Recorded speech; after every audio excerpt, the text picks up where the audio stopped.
달이 가정의 달인데 이제 하순으로 들어왔습니다. 그래서 로마서로 우리가 다시 오지 않을 수가 없습니다. 로마서가 좀 딱딱하긴 하지만 그래도 아주 우리에게 기본적인 진리를 가르쳐 주기 때문에 저희가 아주 상세하게 이 말씀들을 여러분들하고 나누고 있습니다. 오늘은 누가 구원받을 수 있는가 하는 구원받는 대상과 관련된 말씀입니다. 지난번에 우리가 나눴던 9절과 10절은 구원받는 방법에 대한 말씀이었죠. 어떻게 구원받는가였습니다. 우리 바울이 대단한 학자죠. 아주 논리적으로 말씀을 전개해 가고 있는 걸 볼 수 있어요. 그래서 구원받는 것에 대해서 어떻게 구원받는가를 설명하고 그 다음에 오늘 말씀이 누가 구원받을 수 있는가에 대해서 오늘 말씀이 우리에게 가르쳐주고 있습니다. 11절을 보면 성경에 이르되 누구든지 그를 믿는 자는 그랬어요. 구원의 대상은 누구든지입니다. 누구든지. 그리고 12절에 보면 모든 사람의 주가 됐고 모든 사람이 부요하다 그랬어요. 누구든지와 모든 사람은 같은 의미죠. 그러니까 구원받을 수 있는 대상은 모든 사람이다 하는 것이죠. 그런데 이 두 구절에서 우리가 좀 더 상고해 봐야 될 부분이 있어요. 어느 부분인가 하면 12절 그 앞에 부분입니다. 유대인이나 헬라인이나 차별이 없다라고 하는 말씀이 여기에 이제 기록이 되어 있죠. 자, 여러분 지금 처음에는 어떻게 구원받느냐를 설명했어요. 예수님을 믿고 주로 시인하면 구원받는다. 이게 이제 9절과 10절입니다. 그 다음에 이제 그럼 누가 구원받느냐? 구원의 대상이죠. 구원받을 대상은 모든 사람이다 이거예요. 누구든지 받을 수 있다. 그렇게 설명하고 넘어가면 되잖아요. 그런데 12절에다가 시작하면서 유대인이나 헬라인이나 차별이 없다라고 하는 이 한 문장을 거기에서 기록해 놓고 있습니다. 그럼 왜 그냥 넘어가도 될 것을 거기에 굳이 유대인이나 헬라인이나 차별이 없다라고 하는 이 표현을 거기에 기록해 놓았을까요? 이 부분입니다. 그 이유는 유대인들의 구원 때문입니다. 이 로마서를 기록한 분이 이제 바울이죠. 바울은 자기 민족을 정말 사랑했던 사람입니다. 그 바울의 그 끝없는 동족 사랑이 어디에까지 미치는가 하면 자기의 동족 유대인들도 자기처럼 구원받기를 바라는 간절한 마음을 담고 로마서를 기록해 놓았다 이렇게 볼 수 있습니다. 지금 굳이 유대인이나 헬라인이나 차별 없다고 하는 말을 여기에 기록해 놓지 않더라도 우리는 충분히 이해할 수 있고 이 바울의 이 구원의 대상에 대해서 우리가 다 아멘할 수 있는데 굳이 여기에 이 말을 기록한 것은 바로 바울이 자기의 동족인 유대인들의 구원 문제 때문에 자기 민족을 너무너무 사랑하는 이 바울의 그 목회자 마인드, 바울은 선교사의 마인드도 있으면서 동시에 목회자의 마인드를 가진 정말 아주 대단한 분이에요. 선교사라고 하면 이제 여행하면서 사역을 하기 때문에 그렇게 마음을 온전하게 한 곳에 쏟을 수가 없는 분들이죠. 그런데 목회자의 마인드가 있어요. 그래서 어느 지역에 가든지 그 지역에서 막 눈물로 3년씩 성도들을 훈련시키고 이런 내용들이 성경 곳곳에 기록되어 있습니다. 동일한 시각으로 볼 때 바로 바울이 자기의 사랑하는 동족 유대인들도 반드시 꼭 구원받아야 되겠다고 하는 그 간절한 마음을 여기에 이런 식으로 표현해 놓고 있다 하는 것입니다. 우리가 이미 이제 여러 번 제가 말씀드렸습니다만 유대인들은 아주 굉장히 배타적인 신앙을 갖고 있었어요. 어떤 신앙인가 하면 하나님이 자기 민족만 사랑한다고 믿었어요. 우리만 사랑한다. 그리고 구원이라고 하는 것도 우리만 받을 수 있다. 받을 수 있다 미래형도 아니에요. 이미 우리는 구원받은 민족이다 이렇게 여겼어요. 하나님이 우리 민족만 사랑하고 우리만 사랑하고 우리는 이미 구원받은 것이나 다름없는 민족이다라는 거예요. 그런 차원에서 유대인이 아닌 다른 사람들, 우리 여기 헬라인으로 표현되어 있죠. 이 헬라인이란 말은 유대인이 아닌 다른 모든 이방 민족을 통칭해서 대표하는 표현입니다. 그러니까 유대인이 아닌 모든 세상 다른 민족들, 그 민족들은 하나님의 구원 대상이 될 수조차 없다고 여겼던 거예요. 하나님이 자기들만 사랑하기 때문에, 그리고 하나님이 자기들만 구원해 주셨기 때문에 이방인이라 해요.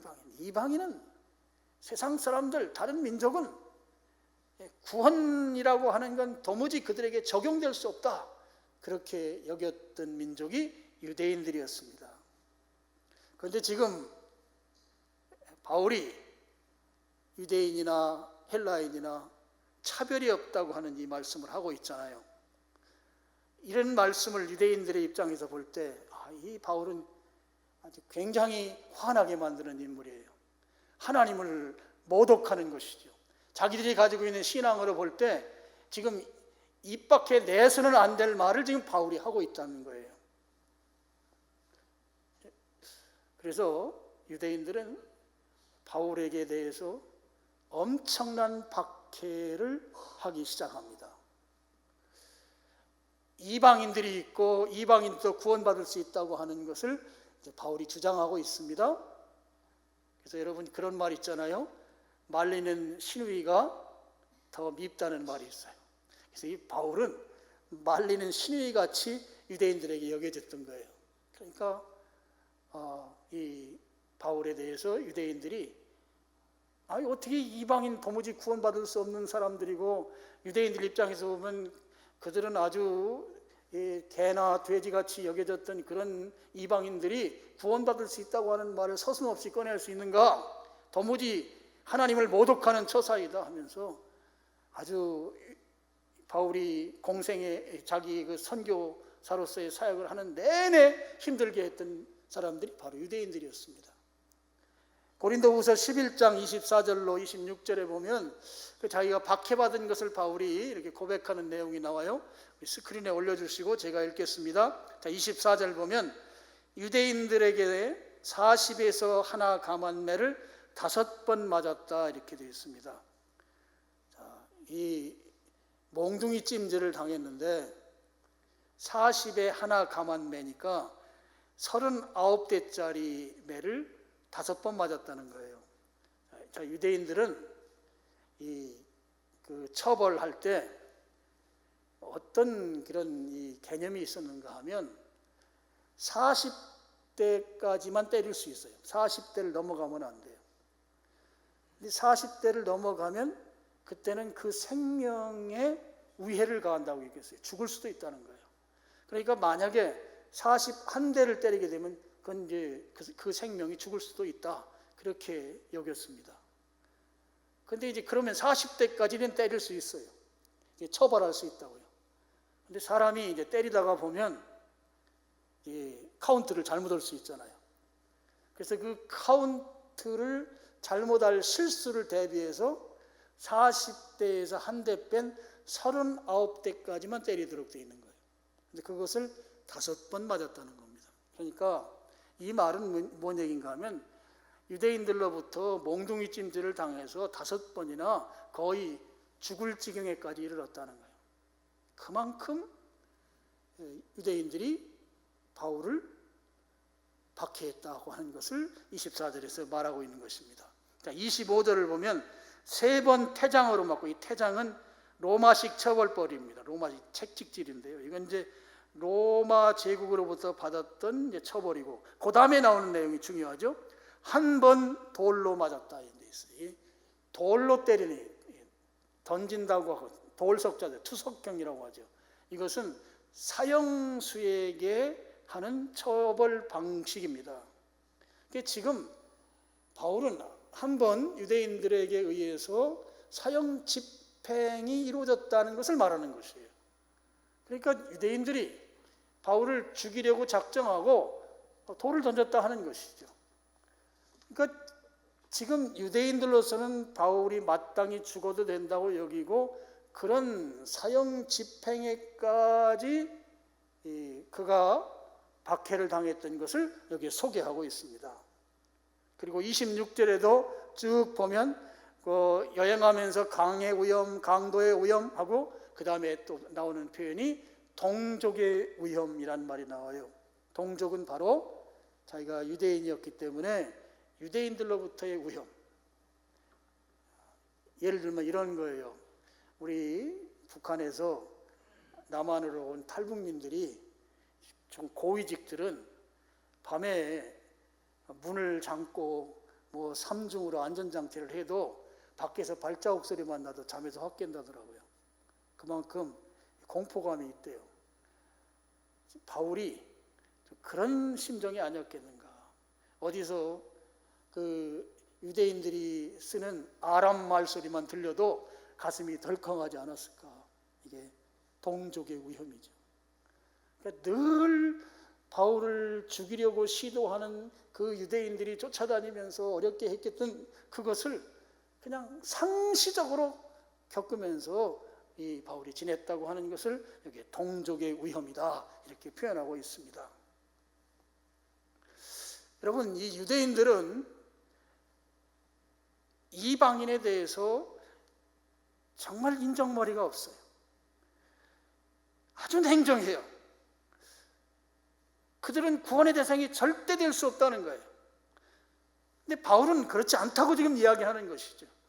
그럼 지금 유대인들이 왜 이렇게 이방인에 대해서 냉정한가? 그들의 과거 때문입니다. 구약시대에 하나님께서 이 유대인들, 이스라엘 민족을 선택하셔서 그들을 쓰셨던 과거의 경험이 지금 신약시대에 들어와서까지 그들에게 아주 배타적인 신앙을 갖도록 만들었다 하는 것이죠. 하나님께서 유대 민족을 쓰셨습니다. 쓰신 목적은 하나예요. 다윗의 혈통, 유대인의 혈통을 따라서 다윗의 후손으로 예수님을 이 땅에 태어나게 하시기 위한 그 목적 하나입니다. 그 목적을 위해서 구약시대에 출애굽시키고 시내산에서 하나님의 계명을 그들에게 주고 또 성막과 성전을 통해서 예배 생활을 지속시키고 한 것은 어떻게 보면 그들의 태를 따라서 예수님이 이 땅에 오시게 하기 위한 빌드업 과정이다 볼 수 있어요. 예수님께서 다윗의 후손으로 오시도록 만드는데 그것을 위해서 이스라엘 민족 유대인을 하나님께서 쓰셨다고 하는 것입니다. 그러니까 유대인의 목적, 유대인으로서 이 땅에서 존재하는 목적은 단 한 가지인 것이죠. 인류를 구원하시기 위해서 예수 그리스도를 그들의 후손으로 선택받아서 그렇게 오시게 하는데 쓰임받는 역할, 이것이 유대인의 역할이다 하는 거예요. 여러분, 하나님으로부터 쓰임받는 것은 아주 복된 일입니다. 여러분, 그렇게 쓰임받는 여러분 되시길 바랍니다. 그런데 그 쓰임받음이 내 신앙을 배타적인 신앙으로 만들면 안 되는 것이죠. 바로 유대인들이 그런 신앙으로 흘러가 버린 것입니다. 유대인들 입장에서 보면 좀 억울하고 섭섭할 것 같아요. 그런데 여러분, 그렇게 유대인들이 섭섭한 또 억울하게 들릴지 모르지만 유대인들의 사명이라고 하는 것, 유대인들의 역할이라고 하는 것은 예수님께서 이 땅에 오신 이후에 십자가를 지시고 죽으시고 또 부활하셔서 하늘나라로 승천하셨습니다. 그리고 성령님께서 사도행전 2장에 오순절날 오셨습니다. 거기까지가 유대인들의 역할입니다. 성령님이 오심으로 유대인들의 역할과 사명은 끝났다 하는 거예요. 그걸로 마감이 되었다고 하는 것입니다. 그래서 바울은 그 부분에 대해서도 로마서에 언급하고 있어요. 자, 유대인들 너희들은 계속해서 하나님이 특별히 선택해서 쓰셨다고 하는 것, 지금도 그 특권이 지속된다고 하는 것, 그것 가지고 살지만 야, 아니야, 그런 생각 버려야 돼 라고 지금 바울이 지적하고 말씀하는 성경 내용이 로마서 2장에 있어요. 2장 28절 29절입니다. 자, 제가 읽으면서 설명하겠습니다. 무릇 표면적 유대인이 아니다 이랬어요. 유대인이 아니다. 표면적이란 말은 겉으로 보이는 모습이죠. 그러니까 혈통입니다. 혈통으로서 유대인이 아니다 하는 거예요. 여러분, 유대인이라고 규정할 때는 아버지나 어머니가 유대인이면 자식은 무조건 유대인입니다. 아버지가 유대인이면, 그리고 어머니가 유대인이 아니면 자식은 유대인이 아닙니다. 아버지가 유대인이어도. 그런데 반대는 아버지가 이방인이고 어머니가 유대인이면 자식은 무조건 유대인입니다. 왜 그런지 아세요? 어머니 품 안에서 어머니에 의해서 율법 교육을 받을 수 있다고 하는 그 한 가지 근거로 엄마만 유대인이면 유대인이에요.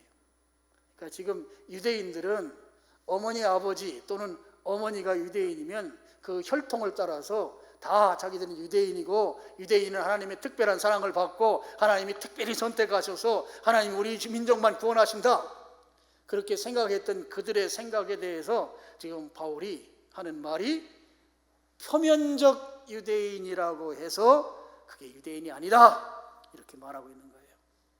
그리고 표면적 육신의 할례가 아니다.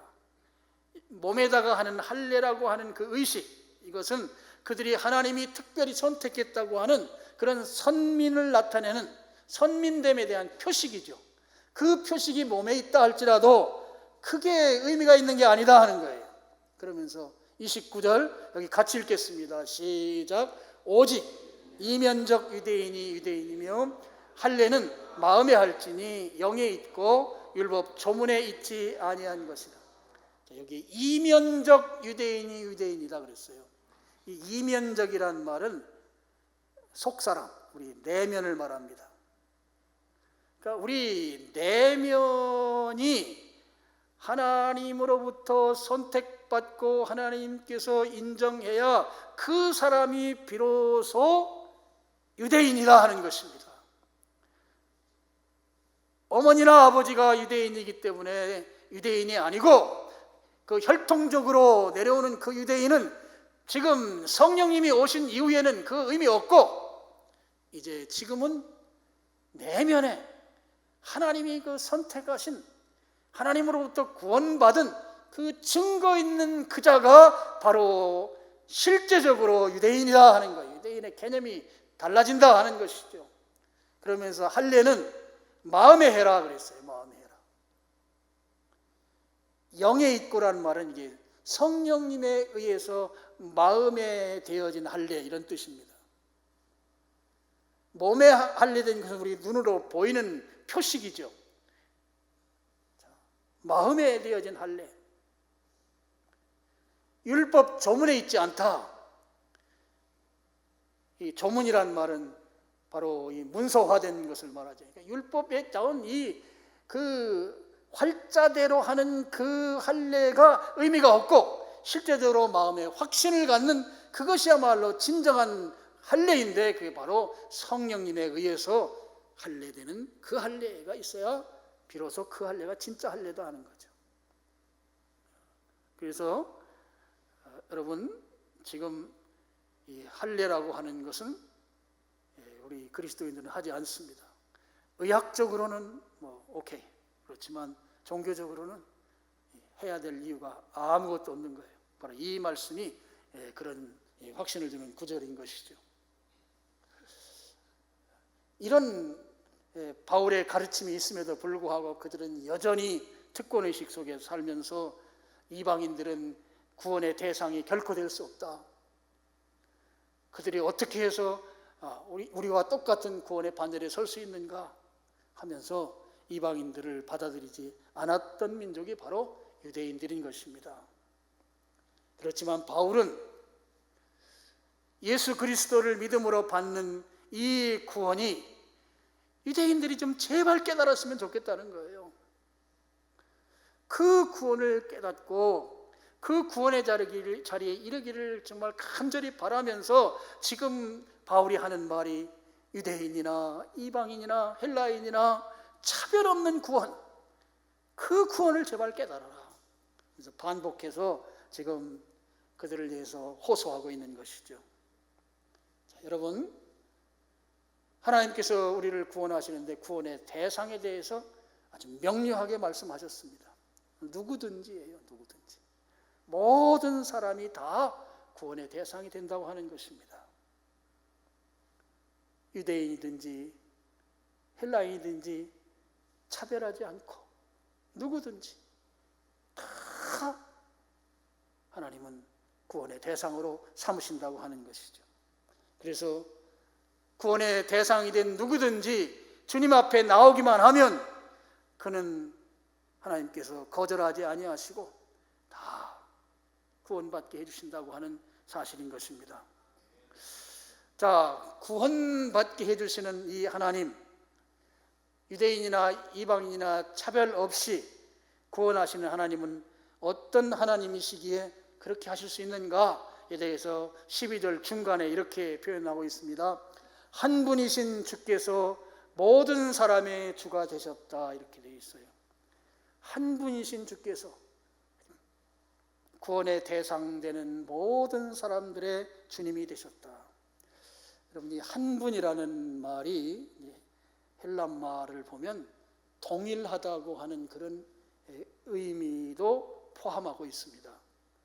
그래서 최근에 한글로 번역된 그 새 한글 성경에는 제가 보니까 동일하다라고 표현이 되어 있어요. 한 분이라는 표현이 동일한, 그러니까 유대인의 하나님, 이방인의 하나님 다르지 않다는 거예요. 동일하다 하는 것입니다.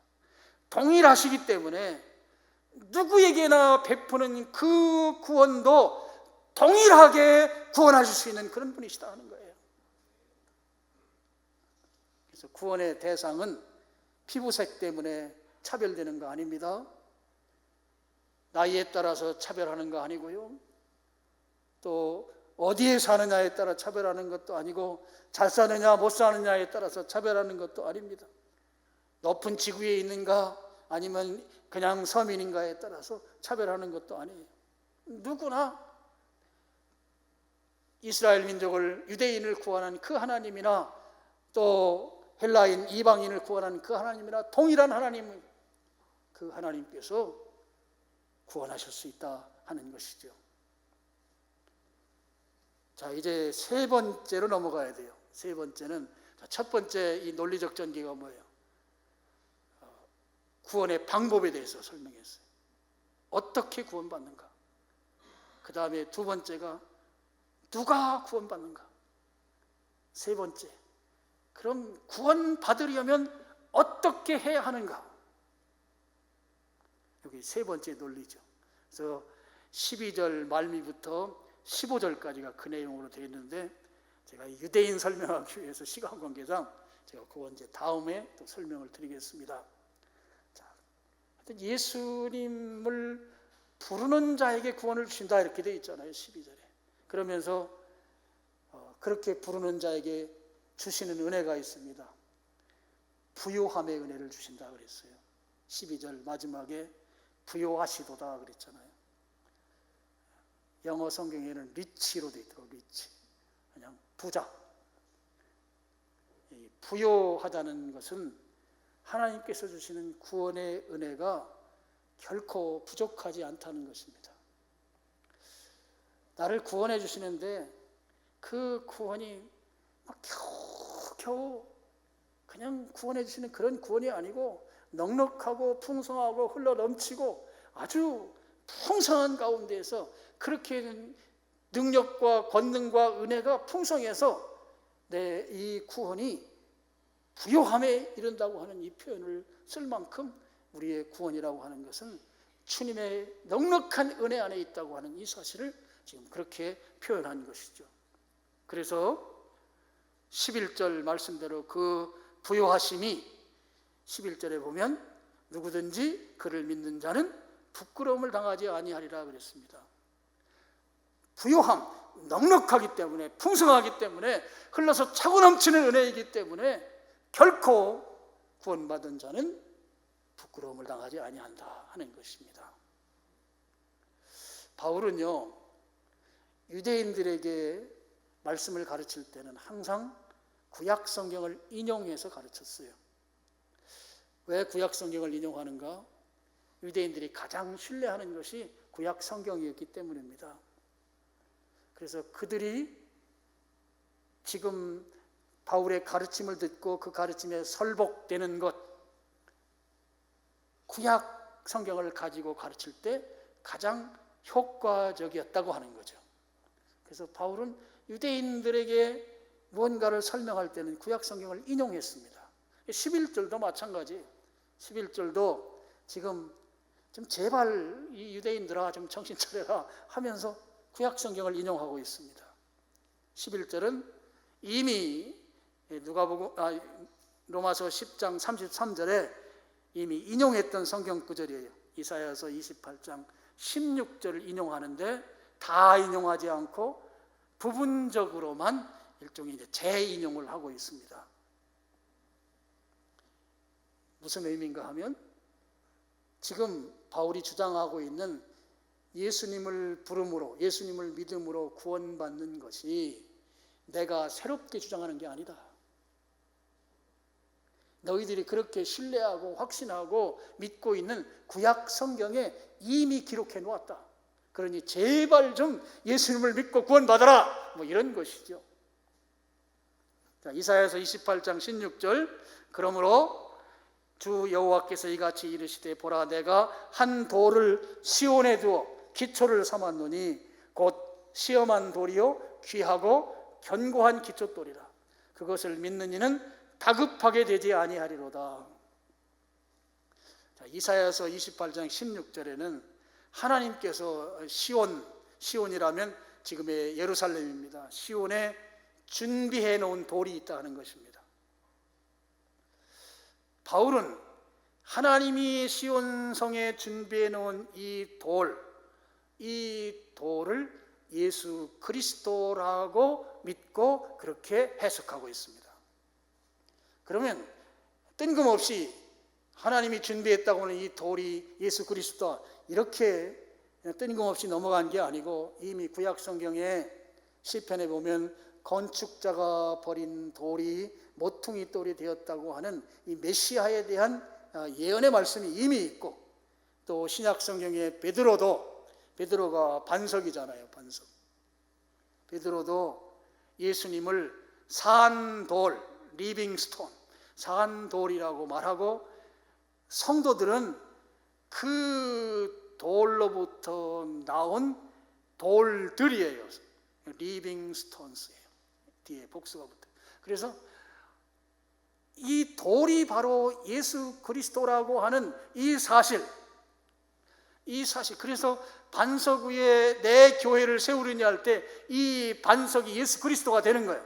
그리고 베드로는 그 반석으로부터 나온 돌들이 되는 거예요. 돌들. 그래서 이 반석은 바로 예수 그리스도라고 하는 그 기초석 위에 교회가 세워진다는 그런 의미인 거예요. 그래서 지금 바울이 하나님께서 시온성에 준비해 놓은 돌, 이 돌이 바로 예수 그리스도다 이렇게 해석하고 예수 그리스도를 믿으면 부끄러움을 당하지 않는다는 거예요. 부끄러움을 당하지 않는다. 우리 로마서에는 11절에 부끄러움 당하지 않는다 그랬는데요. 이사야서에는 마지막 부분에 뭐라고 되어 있는가 하면 다급하게 되지 않는다 그랬어요. 다르죠, 표현이. 그래서 아주 끼워 맞춰서 뭐 해석을 해볼 수도 있겠습니다만 저는 이렇게 다룰 때는 항상 그 원문 성경을 봐요. 원문 성경 보니까 이 히브리어 성경이죠. 구약 성경. 히브리 성경 보면 다급하다고 하는 히브리 말이 뭐라고 되어 있는가 하면 후시라고 되어 있죠. 후시. 후시. 이게 다급하다는 말이에요. 그 다음에 부끄러움 당한다고 하는 말에 히브리 말은 부시예요. 부시. 후시, 부시. 점 하나 차이, 점 하나 차이. 그래서 제가 그러면 이거 성경을 기록하던 당시의 서기관들이 기록하다가 오기, 잘못 기록한 것이 아닐까 그렇게 생각을 제가 하고 그렇게 주장하는 학자가 있는가 보니까 또 있더라고요. 그래서 그냥 이건 여담으로 여러분이 생각하셔요. 그 다급하다고 표현한 이사야서 말씀은 후시인데 이 부끄러움을 당한다고 하는 말은 부시란 말이에요. 그러니까 점 하나 차이거든요. 히브리어에. 그러면 지금 바울이 부끄러움을 당하지 않는다라고 지금 그렇게 여기에 써놨잖아요. 그렇다고 보면 기록하는 자들이 기록하다가 오기한 부분, 물론 성경에 오기되었다고 여겨지는 부분